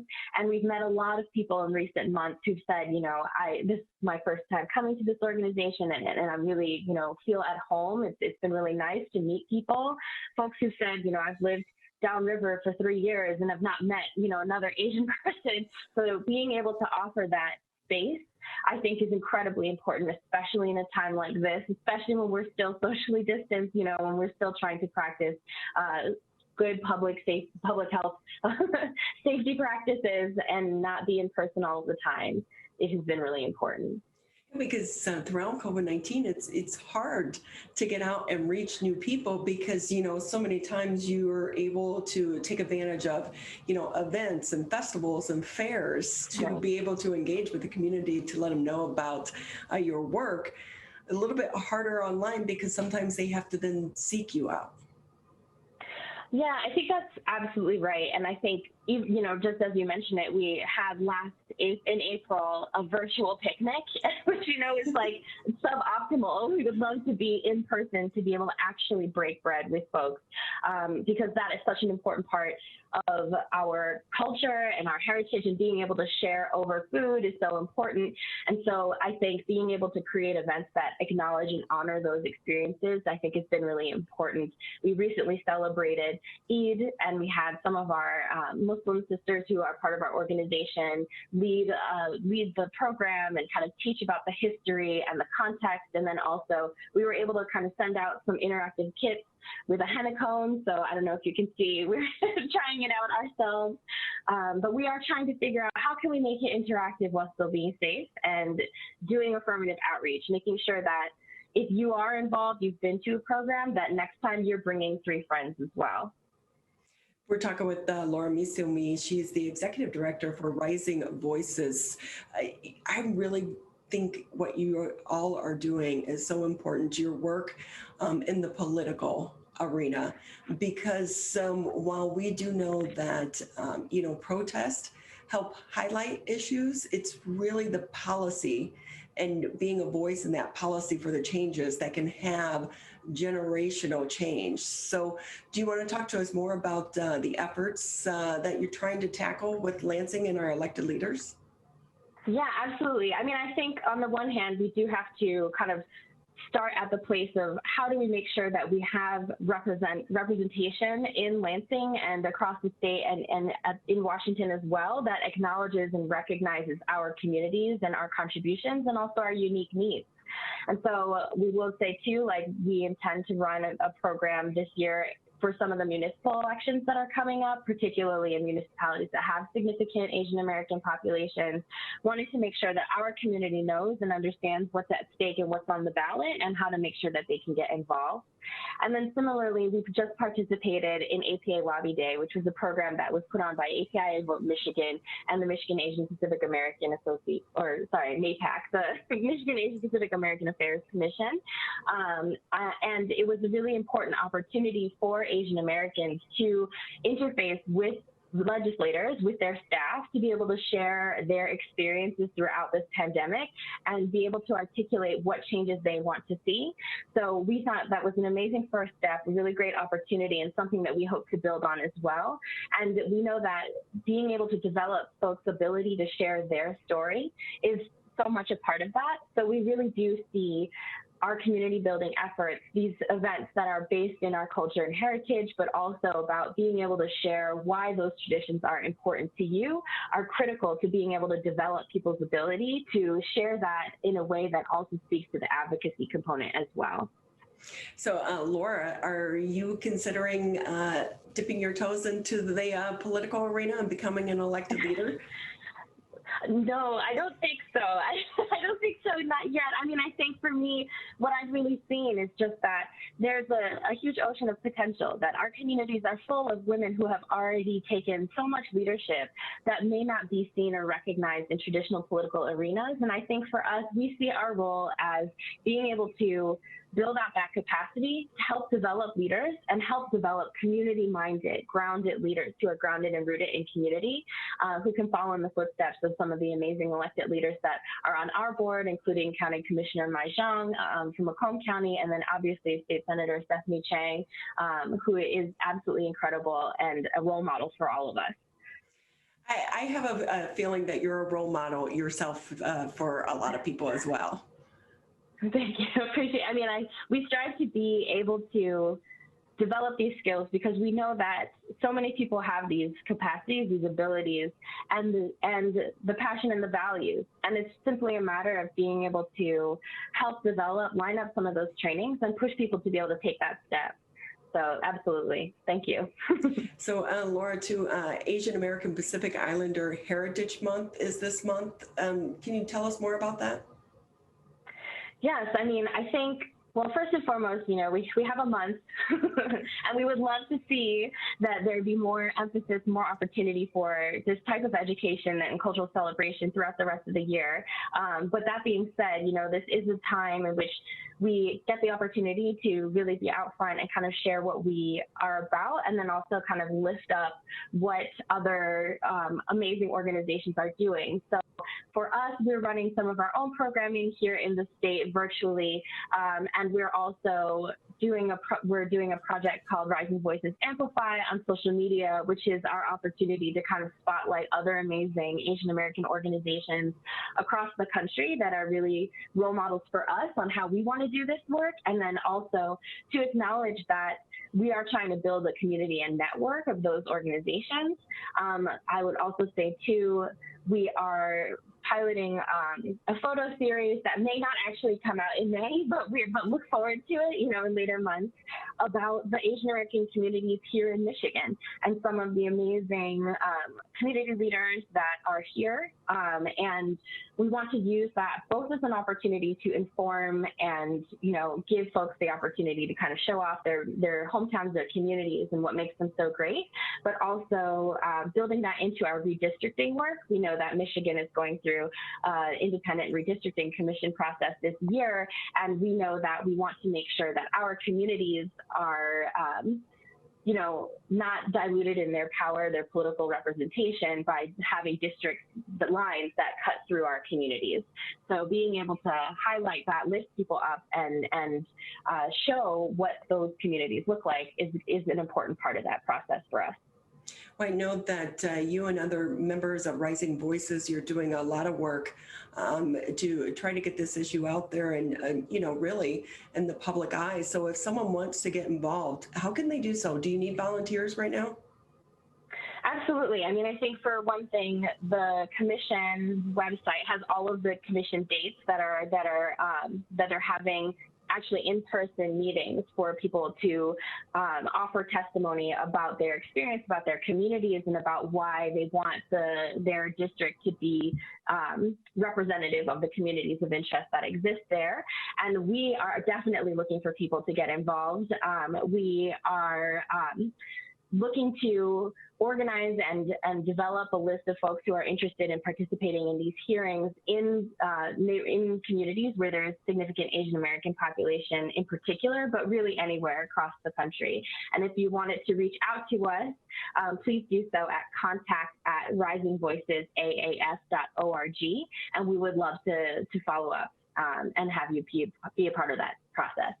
And so with that, let's hope as the restrictions are loosened and we are on the backside of this pandemic, fingers crossed, you'll be able to get out more and engage one-on-one with the community, because while virtual has been fun, I think so many of us are tired of it and we're just ready to see people in person as well.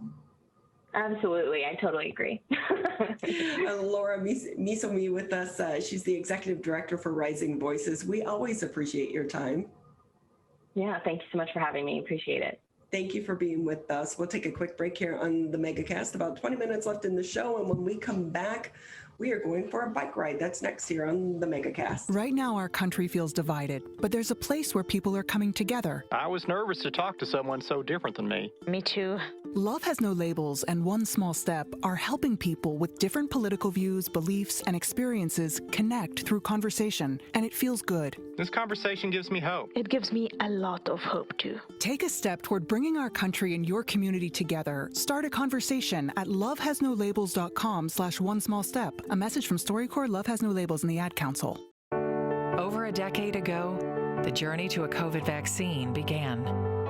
Building upon research on other coronaviruses, scientists continued with months of research and development, 3 phases of clinical trials with tens of thousands of diverse volunteers, then peer review and authorization to deliver a safe and effective vaccine that will protect all of us. Discover the facts for yourself at michigan.gov/COVID vaccine.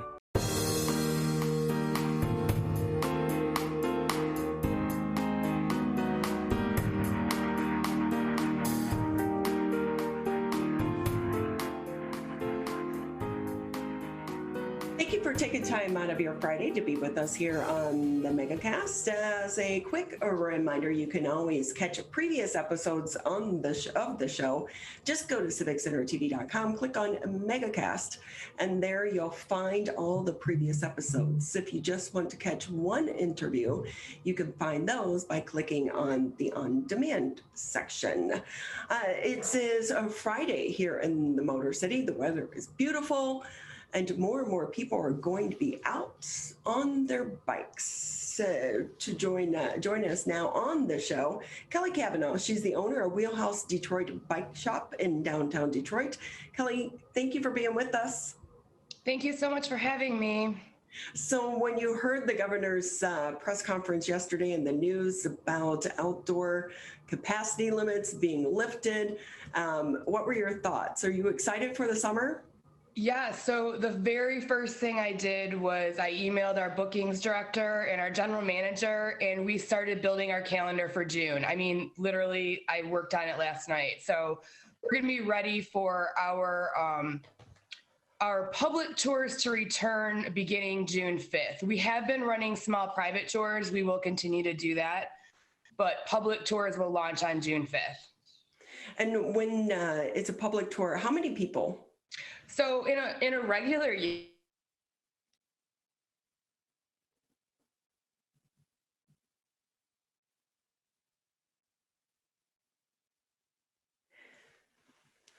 So Kelly, we seem to have lost your audio. I don't know if it's your internet. Hey, I'm Kelly, sorry. That's okay. I think it's your internet connection. When you move, it kind of goes in and out. I apologize. No, that's okay. That's okay. So you were saying, though, in a normal time, how many people would be included in some of the tours that you put on? We would do up to 15. We are going to keep it to 6 to start.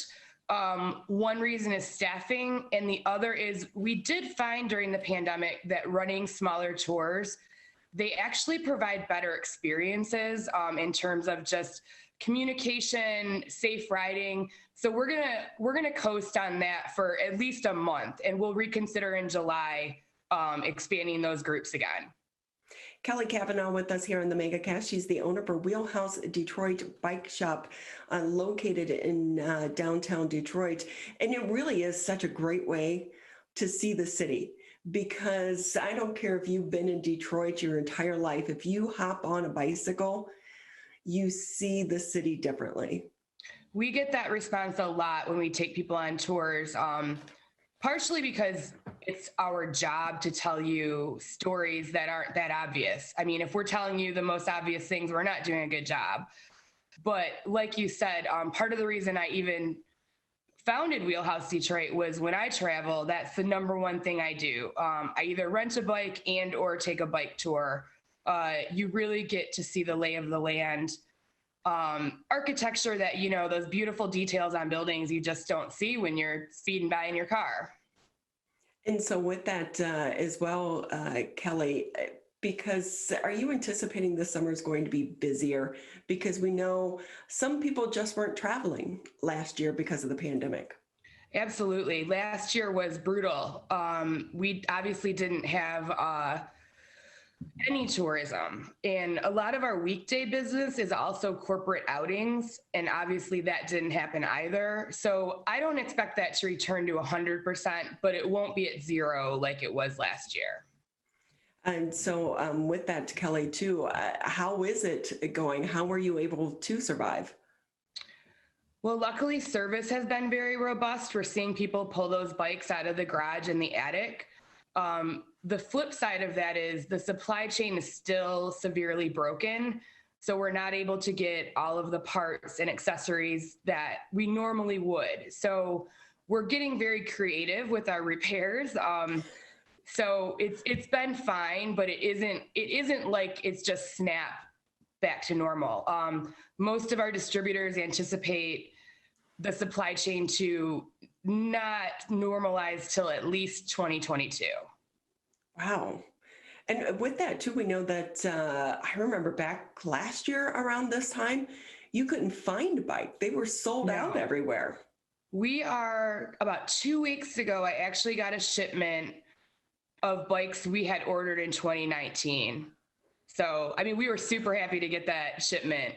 But this year, we are seeing bikes coming in, but they're trickling. Like if we placed an order, for example, of 30 bikes, we're getting 3 at a time randomly. You know, it's not like 3 every 2 weeks. It's like, oh, we got 3 bikes today. What a surprise. So it's not a normal year where I'd place an order for 30 bikes and 2 weeks later I get 30 bikes. It's just not like that. A little bit hard to explain when you have customers waiting for some of these bikes. I have talked to other people, other business owners in industries that are also facing supply chain issues. And I think all of us feel like, I want to sell you that tire. I really do. I'm sorry I can't. And I feel a little bit like it seems like I'm making an excuse, and I swear I'm not. It's like real.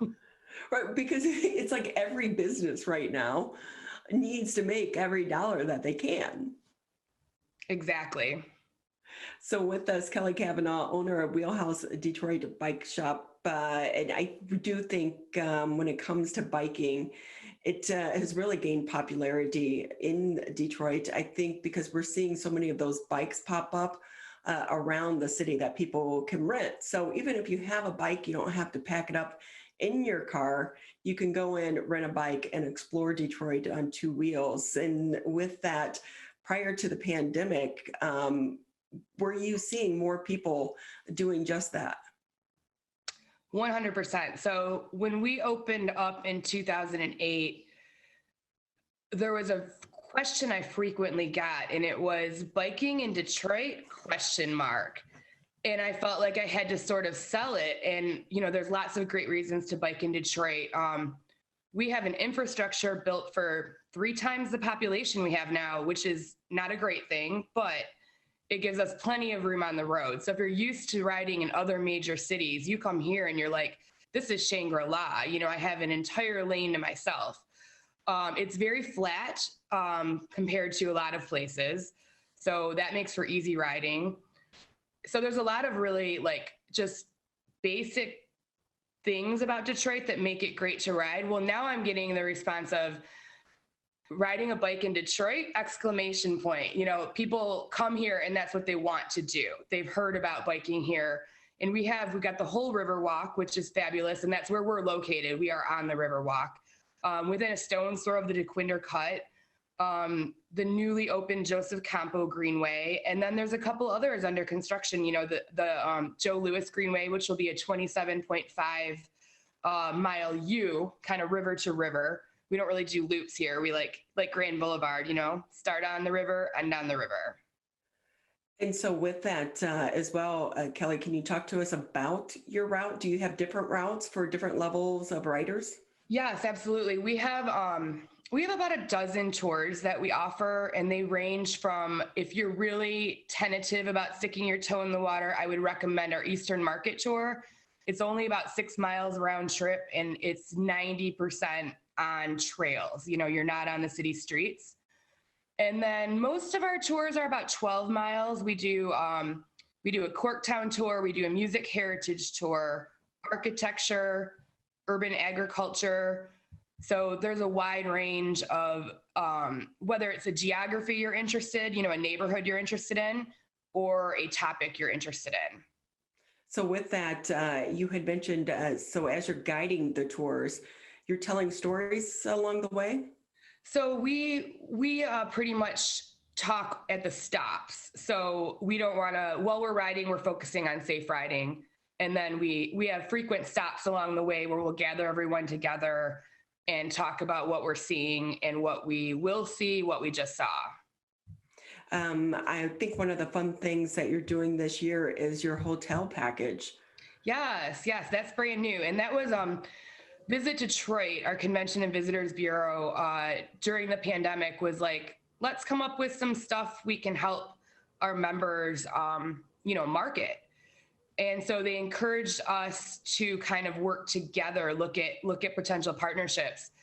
And the one we're working on with the Element is you book 2 nights there, and it includes our Corktown virtual tour, which is basically me on your phone with a map talking to you at stops. And then it also includes a tour of the Detroit distillery, a tasting at the whiskey factory, and a couple of cocktails at the beautiful Monarch Club, which I still haven't been to, but I really need to go because that place looks spectacular. I haven't been there either, but I will say the Detroit City Distillery, they do those tours as well. It is so fantastic. And they're quite the storytellers as well. Oh, good. I'll have to take we should exchange tours so we know what each other's doing. Exactly. There you go. Kelly Kavanagh with us. She's the owner of the Wheelhouse Detroit Bike Shop. And you just mentioned, though, about throughout the pandemic, trying to forge these new relationships. Do you think that's going to be the silver lining for you and some of the other businesses there in Detroit? I think that is one. I do think another one is, and this is more personal, is I look back to the number of hours I was working running through 2019, and I just don't think I'll ever go back to that. I think I really have learned to value, spending time at home with my dogs and cooking and things that I took for, didn't have a chance to take for granted owning a business. And I know that that is something I've had this conversation with a lot of other business owners, and I think with my staff too. So my staff is all paid a minimum of $15 an hour now. And I always wanted to pay that wage before. And I just decided, you know what, if I can't make it work, a pandemic's a perfect time to fold, and I'm going to give it a shot. So they all get healthcare stipends now, and it is difficult, but I just have less employees. They work more hours, none over 40, but it's just a little bit different take on the business, I think, than it was in the first 11 years of business. Mm-hmm. And so with that as well, Kelly, do you operate just seasonally, or is this year round? Yes, we're open April through Halloween. And how does that work if bad weather? If I have a tour booked, but there's a thunderstorm that day? Well, if there's a thunderstorm, we would definitely reschedule. If it's just rain, we do ride rain or shine. And I always tell people it's kind of like if you're at, a professional baseball, football, soccer match. When they roll out the tarp on the Tigers, it's got to be pretty serious weather. So we're kind of the same as that. That's something good to look for, right? Hey, if the Tigers aren't playing, we're not riding. Exactly. Kelly Kavanagh with us. She's the owner of Wheelhouse Detroit Bike Shop. And Kelly, with that, you've been around for a while, kind of really before the height of Detroit's comeback. And right before the pandemic, there was this huge narrative of Detroit's comeback, and downtown was exploding with new restaurants, new businesses, new housing. And then the pandemic happened and it shut the city down. How do you think things are going to go forward from this point on? Are you hopeful that that business is going to continue to grow and pick up? I do think there's going to be a little bit of a shift, kind of referencing back to what I was really saying about my own shift personally and business-wise. I am very curious to see how the office market's going to rebound, because I don't think everyone's going to be working at home all the time, but I don't think everyone's going to be in the office 40 hours a week, seeing obviously it isn't necessary in some cases. So it'll be, post-pandemic's going to be fascinating. I can't wait to be around people without a mask and find out about it. Right. Kelly Kavanagh with us here on the Megacast. And when we talk about the mask, how does that work like for you and your company? Will you require vaccinations, or you're just going on, does everyone have to have a mask? And how does that look as the rules are changing, sometimes daily? Once we're outside, no. No mask will be required. And at the moment, we're requiring them inside, as businesses are allowed to, make their own call on that. We'll continue to evaluate things, but no, while we're riding and outside fitting you on the bike and everything, we will not require masks. And with that too, which one is your favorite tour? I would have to say Corktown, and it's because I lived there for 19 years. I don't anymore. But it is a really comfortable tour for me. I feel like there's a lot of different directions I can take the tour, whether it's historic or more of an urban planning, or even like I could talk the whole tour just about the tigers and how they impacted the neighborhood, good and bad. So I have a lot of directions I can go on that tour. And plus I love taking people either to, Mudgee's or the Gaelic League or Nemo's. Those places are like home to me. Yes, the Gaelic League, people don't understand. I mean, it's not a lot to get a membership there. No. By the way, I think it's like, what, $20? Yep. Support the Gaelic League. Yeah, they need us this year.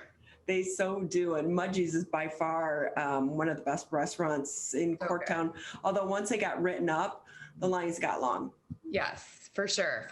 Don't go on a Saturday. I mean, do go on a Saturday, but I don't go on Saturdays. That's very smart. So tell us more. As far as if someone wants to do the tour, are they offered every day of the week? How much are they? So private tours are offered every day of the week, and those start at $200 for up to 6 people. And they range from $200 to $300, depending on the length and the day of the week. And then our private tours are $40 a person. $50 if you need to rent a bike as well. We will include the bike for you. Okay, and so with the other tours, the group tours, does that come with the bike, or do people need to bring a bike? That's included. The bikes are included. It's up to you. Some people do prefer to bring their own bike. That's fine, but it's included if you want. We're talking with Kelly Kavanagh. She's the owner for the Wheelhouse Detroit Bike Shop in downtown Detroit. And with that, Kelly, I will say, how do you come up with the tours? How many miles do you bike a day?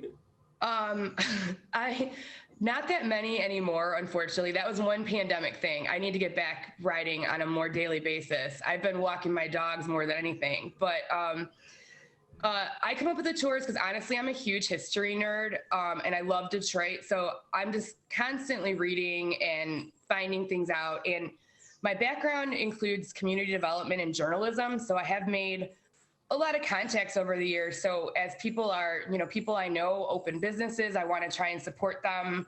I'll work it into a tour somehow. So it's a lot of,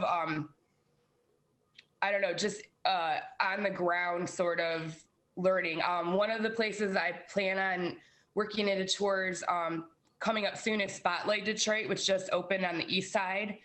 Coffee shop and record store by day and music venue by night. So that'll be a new spot to visit.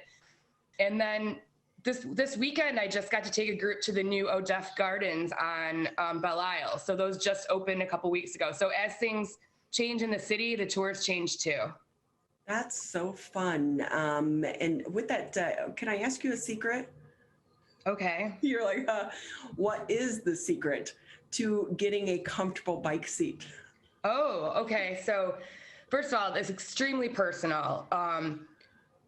When a lot of people think that the bigger seat, the better, I'd say when you first get a bike, give any seat 2 weeks.